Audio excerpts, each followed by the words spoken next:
Brother చెప్పండి, ఏంటి అసలు నిజంగానే మీరు దాదాపుగా 20 రోజుల నుంచి ఇదే ఉద్యమం చేస్తున్నప్పుడు ప్రభుత్వం ఇంతవరకు నమ్మకం ఉంది. మీ సమస్యల పట్ల సానుకూలంగా స్పందించిందని మీరు అనుకుంటున్నారా? ఎందుకు ఇలాంటి ఉద్యమాలు కంటిన్యూ చేస్తూనే ఉన్నారు, ప్రభుత్వం అయితే దిగి రావట్లేదు? ఏంటి నెక్స్ట్ మీ కార్యాచరణ? అన్నా నేను చెప్పేది ఏంటంటే రేవంత్ రెడ్డి స్వయంగా చెప్పిండు ఏంటంటే 25,000 పోస్టులు వేస్తాము, అందరూ నిరుద్యోగులారా మీరందరూ ఇండ్లకి వెళ్ళండి, మన కాంగ్రెస్ కోసం మీరు ఫైట్ చేయండి, మీ కుటుంబ సభ్యులందరినీ ఓటేపియండి, మేము అధికారంలో వచ్చిన తర్వాత మొదటి సంతకం మీ మీదనే పెడతాము, 25,000 మేము పోస్టులు వేస్తామని చెప్పిండు. ఇప్పుడు కనీసం పోస్ట్ లేకపోగా కనీసం ఎగ్జామ్ రాసుకోవడం టైం కూడా ఇస్తలేడు. అసలు ఏమనాలి మనం? ఇప్పుడు మొన్న 29వ తారీఖు రోజు నేను హెచ్డబ్ల్యూ ఎగ్జామ్ రాసిన, 18వ తారీఖు రోజు నాకు స్కూల్ ఇప్పుడు ఎస్జిటి ఎగ్జామ్ ఉంది. 18 రోజుల్లో నేను సిలబస్ ఎట్లా కంప్లీట్ చేసుకోగలుగుతా? 18 రోజుల్లో సిలబస్ ఎవరైతే కంప్లీట్ చేస్తాడా? నేను రేవంత్ రెడ్డికి సవాల్ చేస్తున్నా, 18 రోజుల్లో నువ్వు డిఎస్సీ కనుక ఒక్క సబ్జెక్ట్ కంప్లీట్ చేయి, అప్పుడు నువ్వు ఎగ్జామ్ పెట్టు. అసలు ఏం మాట్లాడుతున్నావు? రేపు కనుక ఎవరైనా సూసైడ్ చేసుకొని చచ్చిపోతే కంపల్సరీగా దానికి బాధ్యులు మాత్రం కంపల్సరీ రేవంత్ రెడ్డి ఇంకా తిన్మార్ మళ్ళా ఎలక్షన్ ముందర ముఖ్యంగా చెప్పారు వాళ్ళు. ఏమన్నారంటే మీరందరూ ఇంట్లోకి వెళ్ళండి, మీ కుటుంబ సభ్యులని చుట్టుపక్కల వాళ్ళని అందరినీ ఓట్లేపియండి, అధికారం వచ్చిన తర్వాత మేము పోస్టులు పెంచుతాము, డిఎస్సీ ఎగ్జామ్ పెడతామని చెప్పారు. మమ్మల్ని మోసం చేసినందుకు మీరే బాధ్యతలు తీసుకోవాలి కంపల్సరీగా. మీ సమస్య పట్ల మీకు అనుగుణంగా రియాజ్ అనే వ్యక్తి ఉన్నాడు, సో ఏంటి ఆయన పరిస్థితి? ఆయనకి ఏం తెలియదు సార్, ఆయన లోటలోట మాట్లాడతాం, అంతకు మించి ఏం లేదు ఆడ. చెప్పండి.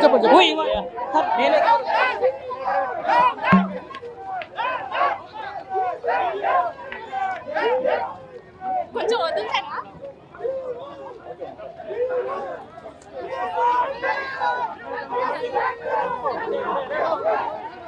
సార్ జరగండి.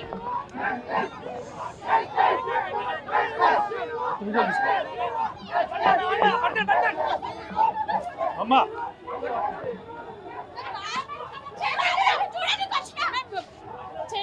హెల్త్ బాగాలేదు, మీరు పిచ్చి చేయకండి. నేను రాను. ఎందుకు రాను?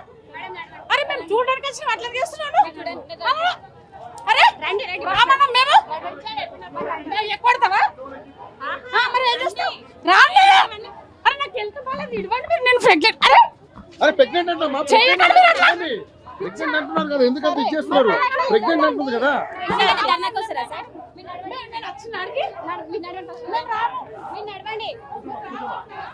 కూర్చోబెట్టి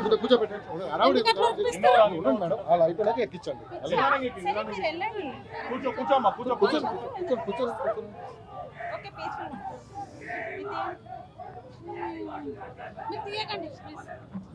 లేదు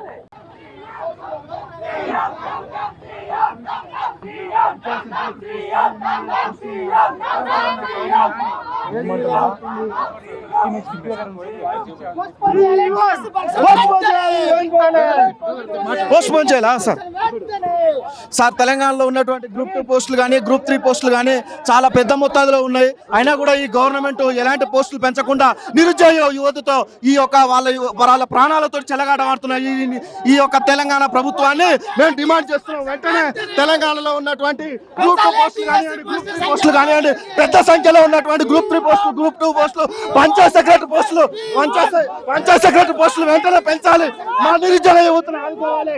ఈ కాంగ్రెస్ ప్రభుత్వానికి ముందు చాలా పెద్ద ఎత్తున తీవ్ర పరిణామాలు ఎదుర్కొంటది. అదేవిధంగా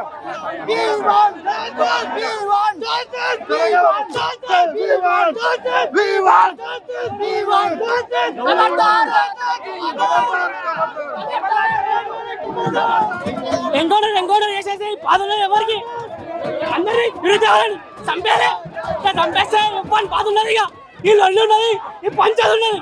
చంపేలే వచ్చిన చంపేలే.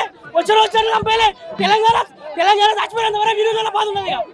నీవు ఒకటి పోయిండు, రెండవని నువ్వే చరిత్రకి ఎక్కుతావు. జాగ్రత్త గుర్తుపెట్టుకో, ఇది నిజం. నువ్వు 2020 కొడంగల్ నేనే నామినేషన్ ఇస్తా, రాసుకో. బాణం పోయినా చింతలే, సంపుతావా సంపు. ఖచ్చితంగా రియాజ్ సార్, బల్మూర్ వెంకటన్న మీరు ఖచ్చితంగా స్పందించాలి. మీరు నిరుద్యోగుల తరపున పదవులు పొంది ఈ రోజు మీరు సైలెంట్ గా ఉండదు. ఖచ్చితంగా రియాజ్ సార్, బల్మూర్ వెంకటన్న మీరు స్పందించాలి. మీరు స్పందించకపోతే లేదైనా స్పందించట్లేదు. డిఎస్సీ అంటే హైదరాబాద్ ఎందుకు పడేస్తారు? మీరు ఎందుకు సీఎం గారికి దగ్గరకు వెళ్ళట్లేరు? మీరు ఎందుకు ప్రశ్నిస్తలేరు? మీరు మా తరపున ఈ రోజు పదవులు తెచ్చుకున్నారు, కానీ ఈ రోజు మా తరపు నుంచి మీరు స్పందించట్లేదు. దయచేసి మాకు 3 నెలల తీర్మానం మల్లన్న కూడా మీ సమస్య పట్ల మాట్లాడట్లేదు. తీర్మానం మళ్ళీ మాట్లాడి తీరాలి. ఈ రోజు ఆయనకు పదవి వచ్చింది, మాకు పదవి రాలేదు కాబట్టి వాళ్ళు నిరుద్యోగులు ఉద్యోగులు అయ్యారు. మేము నిరుద్యోగులమైన వాళ్ళు స్పందించకపోతే వాళ్ళకు కూడా ఉధృతం చేస్తాం. మానసిక సంఘర్షణ వల్ల ఎవరు ఎలా చదువుకోగలుగుతారు? పిచ్చోళ్ళు అయిపోతారు. నిజం చెప్పాలంటే మీకు అంత డౌట్ ఉంటే ఆర్కే మఠ్ వెళ్ళండి, రామకృష్ణ మఠంలో సైకియాట్రిస్ట్ దగ్గరికి వెళ్ళండి. ఎంతమంది నిరుద్యోగులు మానసిక వేదనకు గురయ్యి ఆర్కే మఠ్లో వాళ్ళు అడిగారో తెలుసుకోండి. సీరియస్ చెప్తున్నా. మానసిక నిపుణుల పర్యవేక్షణలో ఈ ఎగ్జామ్ షెడ్యూల్ నిర్వహించాల్సిన పరిస్థితులు వచ్చినాయి. గత సంవత్సరం నుంచి 2 నెలల నుంచి మానసికంగా సంఘర్షణకు గురవుతున్నారు. ఏంది ఇది? కుక్కర్లో ఉన్న పప్పు కన్నా రిలీఫ్ ఉంది కానీ నిరుద్యోగికి రిలీఫ్ లేదు. 2 నెలల నుంచి ఉడుకుతున్నాడు. ప్రెషర్ కుక్కర్ ఉన్న పప్పుకు రిలీఫ్ దొరుకుతుంది. ఈ మేధావులు, ఈ బ్రెయిన్స్ ఎంత నలిగిపోతున్నాయి ఆలోచిస్తున్నారా? ఇది కరెక్ట్ కాదు.